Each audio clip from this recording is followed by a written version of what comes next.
Hey guys, it's Ah-nuh. Welcome to my channel.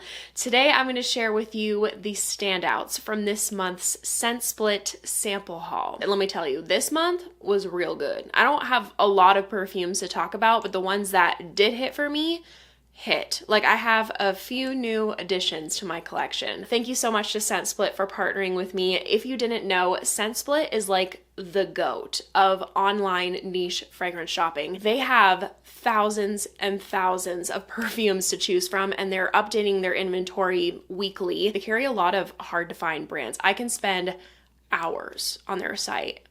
And do I. They have decants in a number of different sizes. They do have spray decants, which we love. If you're going on any trips this summer, you want to get a travel size, they've got you. Want to upgrade to a full size? They've got those as well. When you're looking for a bit of a discount, you can type in the code ANNUH10 for 10% off. I kind of just want to start with my favorite, Andreea Rada Garnet Power. This is an upper class woman right here. So polished, elegant, and chic. It smells like it would be a part of a designer's private line. It has that refinement but approachability. It just has that level of sophistication and elegance that I feel like only Iris and Oris can give, and the Iris in here has such a smooth suede-like feel. I would describe this as unisex leaning feminine.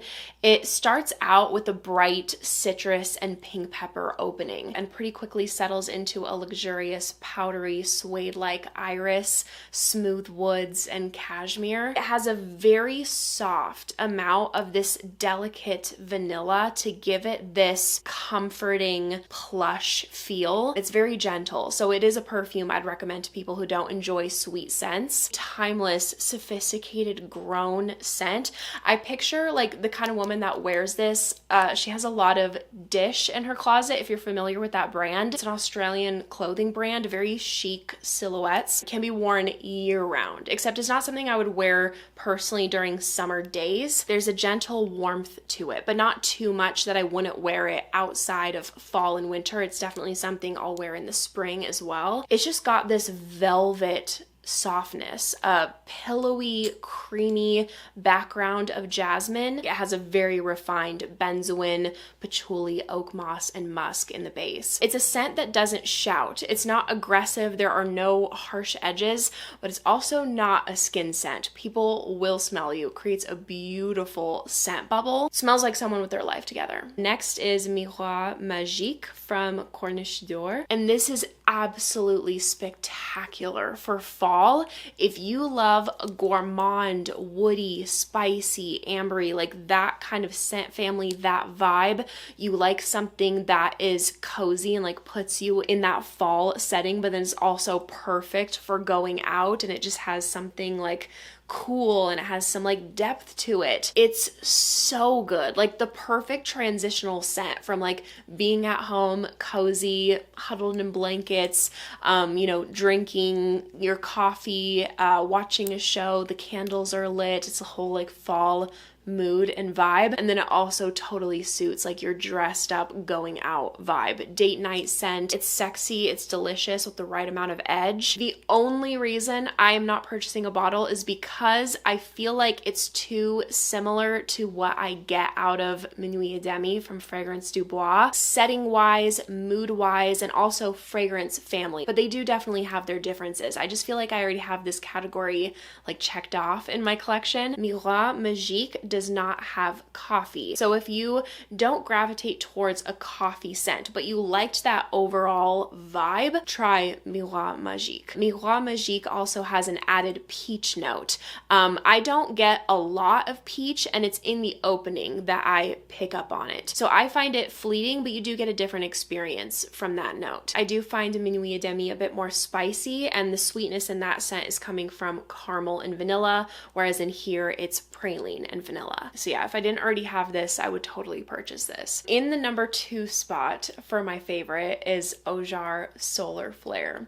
If you're familiar with me and my taste, you'll know that I typically don't gravitate towards honey fragrances. I think honey as a note smells really good, but 9 times out of 10, it just feels too sweet, too heavy, and cloying for me. This is one I have fallen in love with, and the honey is executed perfectly. Now, with the name Solar Flare, I was expecting this to perhaps be a summer perfume. Personally, this is something I will be wearing in the fall or spring, summer nights. This will bring that warmth and sunshine to those cool fall days. At the heart, it has this radiant osmanthus and honeysuckle, giving it this sweetened, fruity floral core. You get that apricot-like tone from the osmanthus. It starts out more bright and delicate when you first spray this. There is a pop of like a juicy, fresh mandarin. As it sits, it deepens, it gets warmer, it becomes fuller and sweeter. The honey amplifies. It starts out having more of like a thinned out sweetness and becomes more rich as it heads to the dry down, but it never becomes too much, too sweet, too heavy for me, which is, like I said earlier, something that I really struggle with in terms of that note. It also has vanilla. I saw a review of somebody saying that this would be the scent of ambrosia, and I completely agree. If you've seen Disney's Hercules, Mount Olympus, where the Greek gods live, the kingdom above the clouds, they're all glowing and it's all very colorful.